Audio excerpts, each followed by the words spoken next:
ఓం శ్రీ మాత్రే నమః. అందరికీ నమస్కారం అండి. నేను మీ స్వర్ణ. Welcome back to our channel. ఈరోజు ఈ వీడియోలో వరలక్ష్మి వ్రతం యొక్క సంపూర్ణ పూజా విధానం గురించి వివరంగా తెలుసుకుందామండి. వీడియోలోకి వెళ్ళబోయే ముందు ఒక చిన్న రిక్వెస్ట్ అండి. మన ఛానల్ ఎవరైనా ఫస్ట్ టైం చూస్తున్నట్లయితే తప్పకుండా సబ్స్క్రైబ్ చేసుకోండి.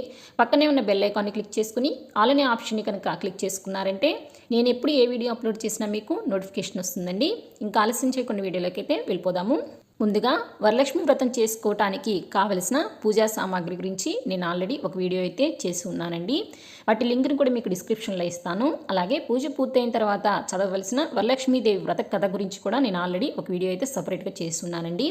ఆ వీడియో లింక్ను కూడా మీకు డిస్క్రిప్షన్లో ఇస్తాను. అంతేకాకుండా ఈ రోజున ముఖ్యంగా చదవవలసిన వరమహాలక్ష్మీదేవి అష్టోత్తర శతనామావళి అంటే అమ్మవారి 108 నామాలని చదువుతూ అమ్మవారికి ఈ రోజున కుంకుమ పూజ అనేది చేసుకోవాలి కదండి. ఒక్కొక్క నామాన్ని ఏ విధంగా చదవాలి తప్పులు లేకుండా అనేది నేను మన ఛానల్లో ఒక వీడియో అయితే అప్లోడ్ చేసి పెట్టానండి. ఆ వీడియో లింక్ని మీకు ఐకార్డ్స్లో పిన్ చేస్తాను. అలాగే ఎండ్ స్క్రీన్లో కూడా ఇస్తానండి. ఎవరికైనా ఇంట్రెస్ట్ ఉన్నట్లయితే తప్పకుండా చెక్ చేసి చూడండి. శ్రావణ మాసం ఎంతో శుభప్రదమైన మాసం. ఈ మాసంలో వచ్చే వరలక్ష్మి వ్రతం చాలా విశిష్టమైనది. వరాలిచ్చే తల్లి వరలక్ష్మీదేవి. ఈ శ్రావణ మాసంలో పౌర్ణమికి ముందు వచ్చే శుక్రవారం రోజున లక్ష్మీదేవిని వరలక్ష్మి రూపంలో కొలుచుకుంటాము. వరలక్ష్మి వ్రతం ఎంతో మంగళకరమైనది. ఈ వ్రతాన్ని చేయటం వల్ల లక్ష్మీదేవి కటాక్షం కలిగి ఐశ్వర్యం సిద్ధిస్తుంది. సకల శుభాలు కలుగుతాయి. స్త్రీలు దీర్ఘకాలం సుమంగళిగా ఉండేందుకు ఈ వ్రతం ఆచరించటం తప్పనిసరి. శ్రావణ మాసంలో పౌర్ణమికి ముందు వచ్చే శుక్రవారం రోజు వరలక్ష్మి వ్రతాన్ని ఆచరించాలి. ఆ రోజున వీలు కాకపోతే తరువాత వచ్చే శుక్రవారాల్లో కూడా ఈ వ్రతాన్ని ఆచరించవచ్చు. వరలక్ష్మి వ్రతాన్ని ఆచరించే రోజున సూర్యోదయానికి ముందే నిద్రలేచి తలస్నానం చేసి ఇంటిని పూజా మందిరాన్ని శుభ్రం చేసుకోవాలి. ఇంటి ముందు పూజా మందిరంలోనూ అందమైన ముగ్గులు వేసుకోవాలి. గుమ్మాలకి మామిడాకులతో తోరణాలు కట్టుకోవాలి. పువ్వుల మాలలతో అలంకరించుకోవాలి. గడపలకు పసుపు కుంకుమలతో అలంకరించుకోవాలి. అలాగే పూజకు కావాల్సిన పూజా సామాగ్రిని అంతటినీ కూడా ముందు రోజే సిద్ధం చేసుకోవాలి. లక్ష్మీదేవి అమ్మవారిని ఈశాన్య దిక్కుగా పూజిస్తే చాలా మంచిది. రోజు చేసుకునే నిత్య దీపారాధన పూర్తి చేసుకున్న తరువాత వరలక్ష్మి వ్రతాన్ని ప్రారంభించుకోవాలి. వరలక్ష్మి వ్రతాన్ని మీరు పూజా మందిరంలో అయినా అమ్మవారి ఫోటోని ఉంచి చేసుకోవచ్చు. లేదంటే ఇంట్లో ఎక్కడైనా ఈశాన్య దిక్కుగా ఉన్న ప్రదేశం చూసుకొని ఆ స్థలాన్ని శుభ్రంగా చేసుకుని పసుపుతో అలకి పద్మ ముగ్గు వేసుకుని దానిపైన పసుపు కుంకుమలతో అలంకరించుకొని ఒక పీట వేసుకొని దానిపైన తెల్లని వస్త్రాన్ని పరిచి లక్ష్మీదేవి అమ్మవారి ఫోటోకి గంధం కుంకుమ బొట్లు పెట్టి పీఠం మీద పెట్టుకోవాలి. అమ్మవారి ఫోటో ముందు మరొక పీటను కానీ లేదా అరటి ఆకును కానీ పరిచి దానిపైన బియ్యం పోసుకుని కలశాన్ని ఏర్పాటు చేసుకోవాలి.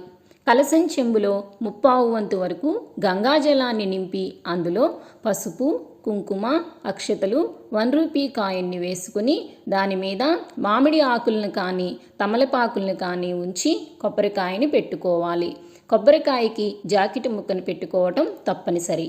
కలశాన్ని ఏర్పాటు చేసుకున్న తరువాత దీపారాధన చేసుకుని పసుపుతో గౌరమ్మను చేసుకుని వినాయకుడిని ముందుగా పూజించి తాంబూలం సమర్పించిన తరువాత వరలక్ష్మి వ్రతాన్ని ప్రారంభించాలి.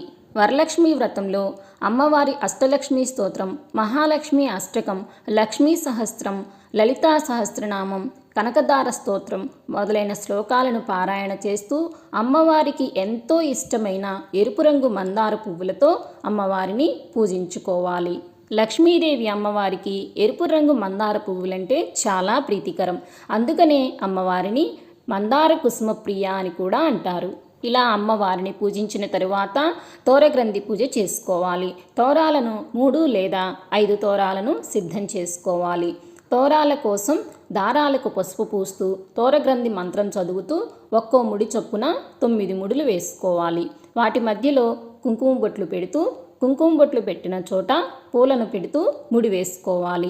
పూజా సమయంలో అమ్మవారికి ఇష్టమైన ఆవునేతితో దీపారాధన, ఆవునేతితో చేసిన ప్రసాదాలైన క్షీరాన్నం, పాయసం లాంటివి తీయని పదార్థాలను తప్పనిసరిగా నివేదించాలి. అలాగే వీటితో పాటు 5 రకాల పండ్లను ఒక్కొక్కటి 2 చొప్పున అలాగే 5 లేక 9 రకాల ప్రసాదాలను నివేదించవచ్చు.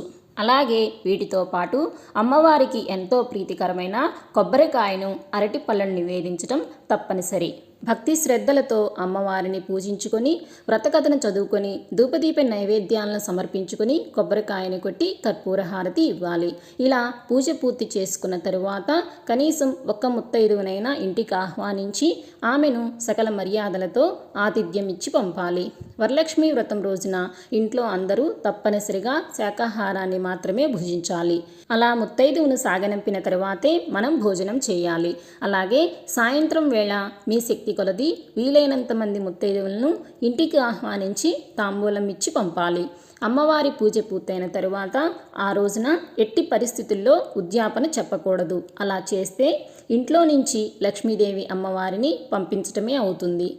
పూజలో కలశానికి ఇరువైపులా ఏనుగు ప్రతిమలను ఉంచటం శుభప్రదం. అలాగే పూజలో అమ్మవారికి చీర, జాకెట్ ముక్క, అమ్మవారి రూపు ఇవన్నీ పెట్టి మొదటి తాంబూలాన్ని అమ్మవారికి సమర్పించాలి.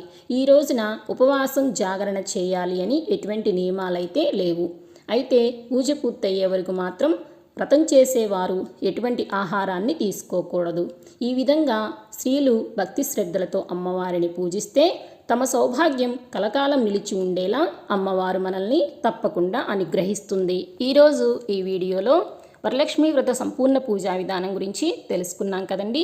ఈ వీడియో మీ అందరికీ ఎంతో కొంత ఉపయోగపడిందని అనుకుంటున్నానండి. వీడియో నచ్చిన వారు తప్పకుండా లైక్ చేయండి, షేర్ చేయండి. మరిన్ని మంచి విషయాల కోసం మన ఛానల్ని సబ్స్క్రైబ్ చేసుకోండి. శ్రీమాత్రే నమః. స్వస్తి.